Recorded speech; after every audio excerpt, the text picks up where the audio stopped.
Hello everyone, it's Natasha from Treasure Books.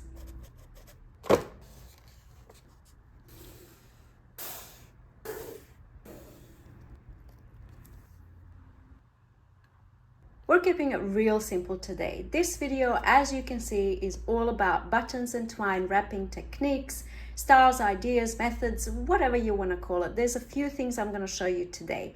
This video is here to inspire you this festive season and also for all the other gift-giving occasions throughout the year. All right, let's jump in.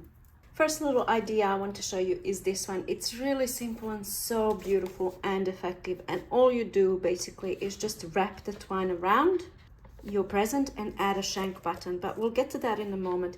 I just want to tell you about this here. This vase is actually a sticker, but chances are you might not have a vase sticker in your stash, so you can simply just hand draw, or you can use a little bit of acrylic paint and just draw a shape of a vase and then add some dried flowers, or if you don't have any dried flowers on hand, you can just look how beautiful this looks. You can just grab a little branch from outside and put it in your present, and it looks beautiful. It looks really effective. So you don't actually have to have the dried flowers, but I have some in my stash, so that's what I used. And this is my absolute favorite one. So here's my little demonstration package. You have your twine, you wrap it around your package however many times you want. You don't even need to do the vase or the flowers or any of that. Just wrap some twine around your package. Then you might want to pop one end under all of the other threads, just like so. Then you grab your button. It can be a shank button. I'm just demonstrating with a shank button at the moment. But you can use also a standard button too. All you have to do if you're using a standard button is pop the threads through the button. I think it's pretty self-explanatory, but I'm going to show it anyway. So I'm going to loop one end through my shank button and also the other one going the other way. Just like so. And then you can leave the ends like this, so you can make a little bow, which is what I'm going to do. There we go, a little bow, and then rearrange the twine a little bit, and that on its own is really quite beautiful and effective. Would you look at that? And then if you want to go and grab a little branch from outside, you can do that kind of a thing. You can remove the leaves, you can have a little flower from outside, you can have a little rose. But in all honesty, I think this looks beautiful enough. Next one we'll do is this one here, really simple and easy. So you have your twine, you have your parcel. You're starting here from the top of your parcel. Underneath is the not so pretty part. That's where all the sticky tape is. Okay, and then you twist. And you are here at the front. And now you want to go under the thread here and then under here. So they're kind of both under that middle thread. And then you want to grab a button. I'm using a 2-hole button here, and I'm just gonna pop one end through one of the holes and the other end through the other hole. If you're struggling to get it through because it's coming undone, use some tweezers or add a little bit of glue onto the edge of your twine so that it stops unraveling, and pop it through.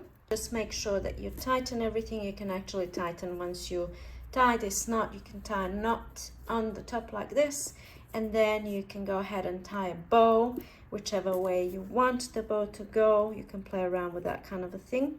And here's my little bow, and you can snip the ends off if you want. This is just a side note. If you want the bow ends to go the same way, you can see how my tails here go two opposite ways. If you want this one to be down here, you can fiddle around, of course, which is what I'm sure you would have done anyway, but I'll show you the proper way to get that happening. Is when you tie your knot, look at which thread is going down, grab that thread, okay? And then instead of going, I don't know how you usually tie your bows, but usually I go over my thumb like this. But in order to get the tail ends to go the same direction, I go under the bow.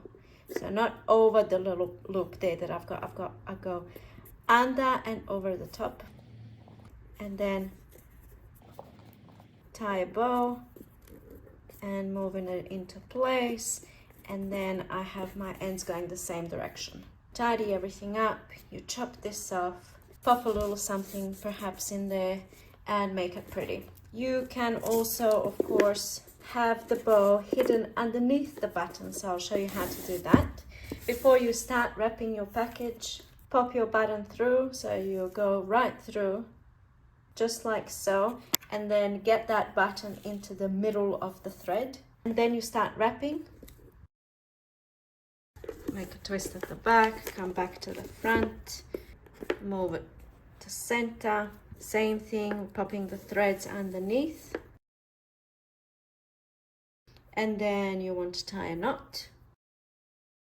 And then you can decide if you wanna, you wanna have a bow happening, in which case you tie a bow and you bring it underneath the button and you play around with the tail ends. Which way do you want to? All right, so let's say I want my bow going this way. So I just tied a knot, and now I'm going to do the thing that I've shown you before. I'm gonna go under the loop. It doesn't matter. This really does not matter. But just in case, if somebody asks, if people have troubles with the bow, but in all honesty, in the grand scheme of things, it really does not matter. All right, and that one's done. We would chop this off, and it's ready to go. And then, of course, you can start, playing around. So basically, all I did on this one here, I don't have to show you, you can see, is I just looped buttons onto a thread and then tied it up on top. So just randomly choosing some buttons from my stash, and you see how beautiful that looks. You just tie them all, pop them all on the tie bow at the top, and it just makes everything so much better. And same thing with this one, but what I did with this one is a little bit more complicated because I used 4 whole buttons, so you can see all of the, and I also layered buttons. You can see 2 buttons here, 2 buttons here. It's pretty much exact same way as what I did here, but let's pretend we have 4 holes. So then first I would loop through one set of the holes, just like what I did here. We're going through all of the buttons, the first set of the holes. So let's pretend that's what we did here. And then we're gonna wrap around this thread and go through the second set of the holes. So now we're pretending all of my buttons are on. And then this thread will come back up here, and that's when I added this last button, because I want my threads to kind of end here so that I can tie it off. And you see how it's tied off here? And I have another set of buttons. So it's really, I'm not demonstrating exactly how to do it because there's so many different variations, and you can have 4 buttons there or whatever, you just play around. I'm just telling you sort of overall how it's done. And then I tied a bow here, but then you can see all of this. Where is this coming from? It's just an extra piece of twine just tied around. It's separate from this one here. It's really quite simple. And then I just tied a bow on top of that. And that's it, that's all that is. I'll do a quick demonstration with just 2 buttons. So I went through the first set of holes. I'm gonna wrap it around and go through the second set of holes.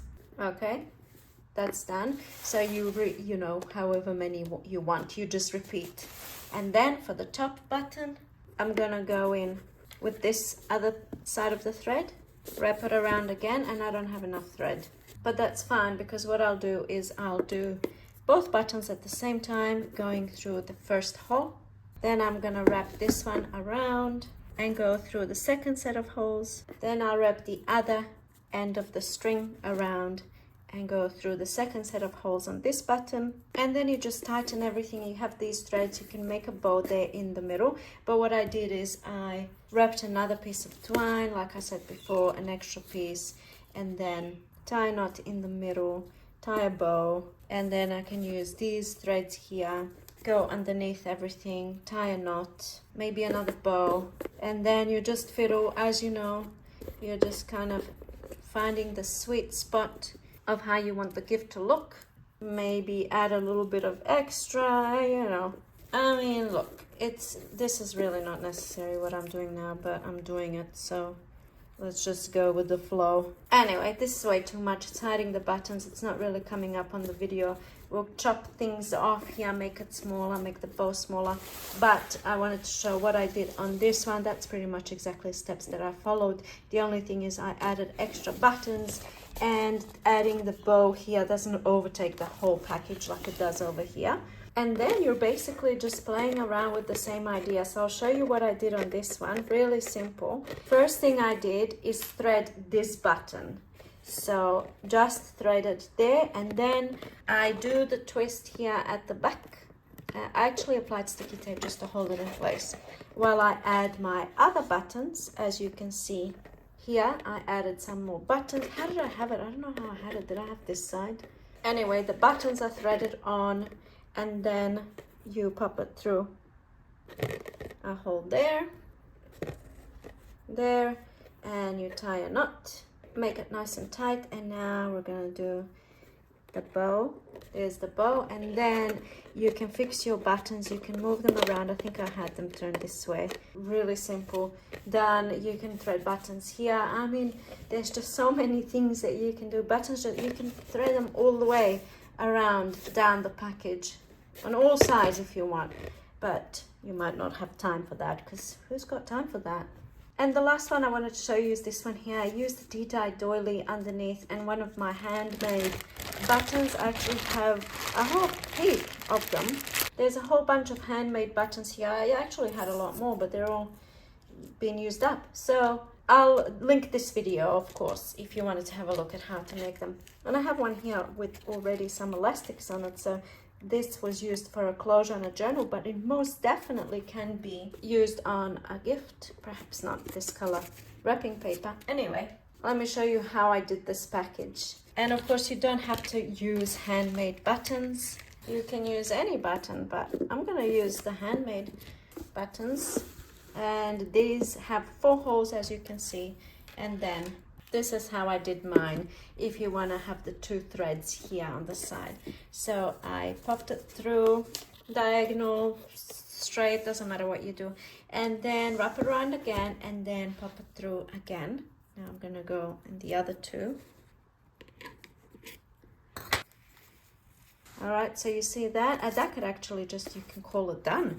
And then turn it around and tighten at the back, tie a knot, and chop the excess off, and you can even glue it down.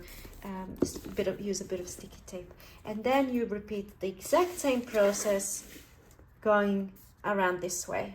So a bit more twine, go through the holes. We're gonna do diagonal again, wrap it around, and repeat going through the holes. Tighten, turn it around, tie a knot. This is very, very messy. I don't want to be cutting things off because I want to reuse this string, the twine, because, you know, waste not, want not. And then you can just play around with whatever you want to do with the strings. You can't even see these side strings because the button is so big, but you can see it here. And then you can have a kind of, you know, you can just mold them to however you want, whatever you prefer, whatever look you like better. This actually looks quite nice. Anyway, either way you do it, it's gonna look good, whatever you do. Okay, and those are all of the button and twine ideas I want to share with you today. This one here is most definitely the simplest, the easiest, most straightforward, and this one here I think is just the most beautiful. Also quite easy, actually, probably the easiest and definitely the coolest. Just wrapping that twine around, adding a little button there. It's this part here that takes a little bit more time, I suppose, but it's well worth it in the end. This is definitely my favorite one. Please let me know which one is your favorite one in the comments down below. Thank you so much for watching, and I'll see you in my next video. Bye.